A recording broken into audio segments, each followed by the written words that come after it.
नमस्ते दोस्तों, आज के सेशन में हम समझेंगे नेचर ऑफ मैथमेटिक्स। क्या है मैथ्स का असली चेहरा, एक्सियम्स, जनरलाइजेशन, मैथमेटाइजेशन और कैसे ये सीटेट और बीएड के लिए सुपर इंपॉर्टेंट है। चलिए शुरू करते हैं। दोस्तों, अक्सर हम यही सोचते हैं, मैथ सिर्फ नंबर्स का खिलौना है, फॉर्मूला याद करो, एग्जाम पास करो, बस।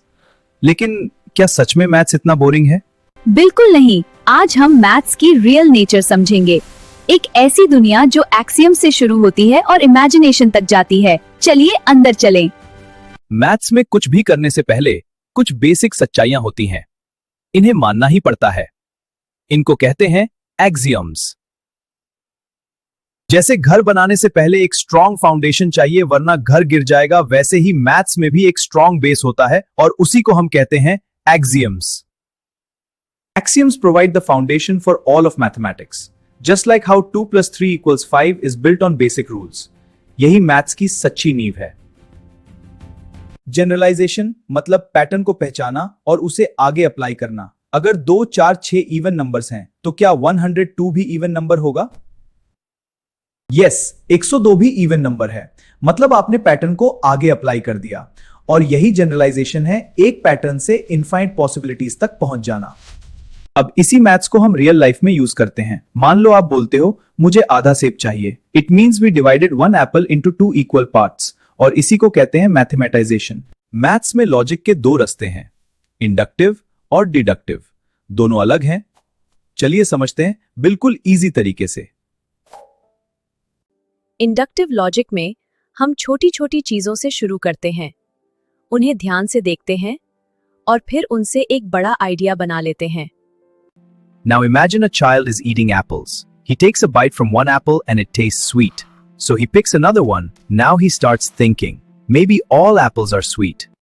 इसी तरह we think in maths as well. 2 even है, 4 भी even है, 6 भी even है और 8 भी even है। तो हम नोटिस करते हैं इन सब में एक कॉमन बात है। इसका मतलब हर इवन नंबर 2 से परफेक्टली डिवाइड होता है। अब मान लो हमें 102 दिया हो, तो हम तुरंत कह सकते हैं ये भी इवन नंबर होगा। यही है इंडक्टिव लॉजिक। डिडक्टिव लॉजिक में हम पहले से एक रूल जानते हैं। पहले हम एक जनरल रूल को समझते हैं, फिर हम एक स्पेसिफिक केस लेते हैं, जैसे 102। चलो एक स्टोरी समझते हैं। एक मर्डर हुआ है, डिटेक्टिव के पास कोई एविडेंस नहीं है। अब वो क्या करेगा? कैसे पता करेगा किलर कौन है? अचानक डिटेक्टिव को एक क्लू मिलता है। एक पेपर पर लिखा है, उसके लेफ्ट हैंड पे टैटू है। अब डिटेक्टिव को एक सस्पेक्ट मिलता है। डिटेक्टिव सस्पेक्ट का लेफ्ट हैंड देखता है। अब डिटेक्टिव के दिमाग में लाइट बल्ब जलता है। वो सोचता है, रुको रुको, रूल तो ये था कि जिसकी भी लेफ्ट हैंड पे टैटू है वही रूम में था, मतलब ये रूम में था, मतलब यही किलर है और कोई हो ही नहीं सकता। सिंपल लॉजिक ना? तो डिटेक्टिव ने क्या किया? उसके पास एक रूल था, टैटू वाला किलर। उसने एक सस्पेक्ट देखा जिसके हाथ पे टैटू था, रूल को सस्पेक्ट पे लगाया, किलर मिल गया। अब यही सेम चीज मैथ्स में होती है। चलो देखते हैं कैसे। अब मैथ्स वाली बात करते हैं। आपने स्कूल में पढ़ा है, किसी भी ट्राइंगल के तीनों एंगल्स को जोड़ दिया जाए तो 180 डिग्री आता है। अब आपके सामने एक ट्राइंगल है जिसके एंगल 60, 60 और 60 हैं। आपने सोचा अगर ये भी ट्राइंगल है तो इसका भी 180 ही आना चाहिए। आपने जोड़ दिया 60 प्लस 60 प्लस 60, 180 आया। बिल्कुल सही। क्या आप जानते हैं, मैथ्स सिर्फ एक देश में नहीं बनी, ये हजारों सालों का सफर है, जो इजिप्ट से शुरू होता है, बेबीलोन, ग्रीस और मॉडर्न वर्ल्ड से होता हुआ आखिर में इंडिया तक पहुंचता है।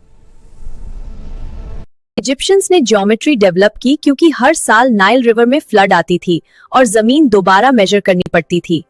उन्होंने पिरामिड्स बनाए और शेप्स का नॉलेज दिया। इजिप्ट के बाद हम पहुंचते हैं बेबीलोन में। यहाँ बेबीलोनियंस ने एक यूनिक सिस्टम दिया, बेस 60 सिस्टम। आज भी हम 60 सेकंड, 60 मिनट्स और 360 डिग्रीज यूज करते हैं। ये आइडिया बेबीलोन से आया था।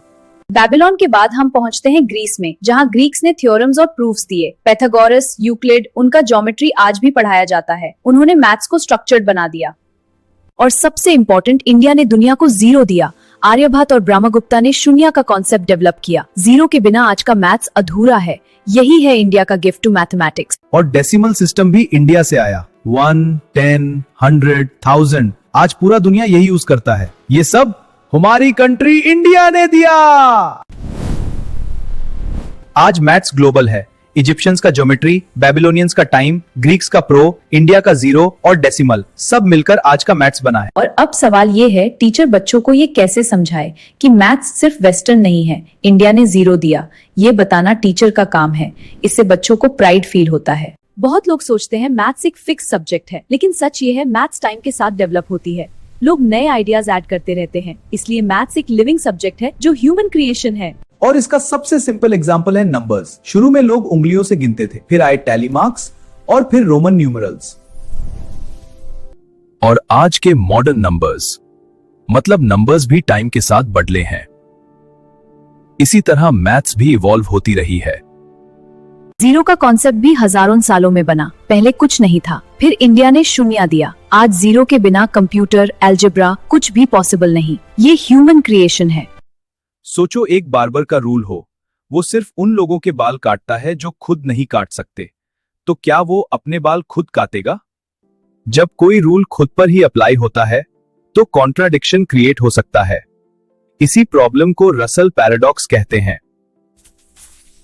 जैसे हमने देखा, पैराडॉक्स मतलब कॉन्ट्राडिक्शन। सोचिए, आप एक लाइन के स्टार्ट पर खड़े हैं और आपको सामने वाली फिनिश लाइन तक जाना है, लेकिन हर स्टेप में आप सिर्फ आधा डिस्टेंस कवर करते हैं। इसी सिचुएशन को जीनो पैराडॉक्स कहते हैं। जीनो का कहना था, अगर डिस्टेंस इन्फिनिट पार्ट्स में डिवाइड हो सकता है तो आप कभी फिनिश लाइन तक पहुंच ही नहीं सकते हैं। लेकिन रियलिटी में ऐसा नहीं होता। हम आसानी से फिनिश लाइन तक पहुंच जाते हैं, क्योंकि ये इन्फिनिट स्टेप सिर्फ थ्योरी में होते हैं। जीनो पैराडॉक्स हमें सोचने पर मजबूर करता है कि मैथ्स और रियलिटी हमेशा सेम नहीं होते हैं।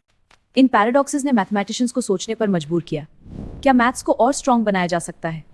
तब उन्होंने डिसाइड किया कि मैथ्स को क्लियर रूल्स और लॉजिक के बेस पर बिल्ड किया जाएगा। ट्रेडिशनल ज्योमेट्री में पैरेलल लाइंस कभी नहीं मिलती, लेकिन अगर सरफेस कर्व्ड हो तो कर्व्ड सरफेस पर ये लाइंस मिल सकती हैं। मतलब मैथ्स फिक्स नहीं है, नए रूल से नए सॉल्यूशंस मिलते हैं। मैथ्स सीखने के दो तरीके होते हैं, कॉन्सेप्चुअल मतलब क्यों समझना, और प्रोसीजरल मतलब कैसे करना। दोनों जरूरी ही लिए, लेकिन पहले कौन आता है? चलिए समझते हैं। कॉन्सेप्चुअल नॉलेज मतलब सिर्फ आंसर याद नहीं रखना, बल्कि ये समझना कि चीज काम कैसे करती है।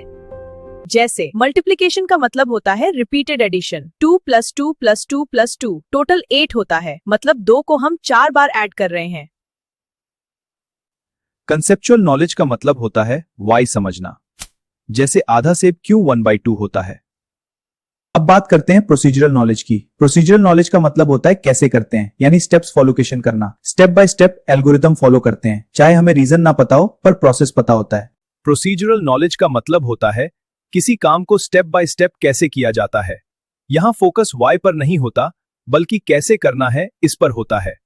Consider the expression 12 multiplied by 3. This represents repeated addition. 12 added 3 times. Evaluating step by step.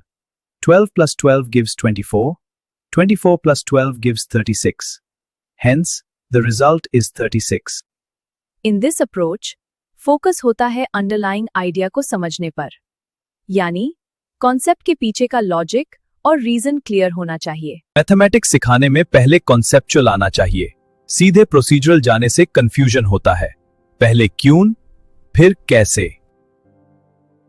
देखिए, नंबर्स यहां वहां बिखरे पड़े हैं, कोई ऑर्डर नहीं, कोई पैटर्न नहीं, बच्चा परेशान है। लेकिन क्या यह सच में रैंडम है या इनमें कोई छुपा हुआ रूल है? चलिए आज समझते हैं।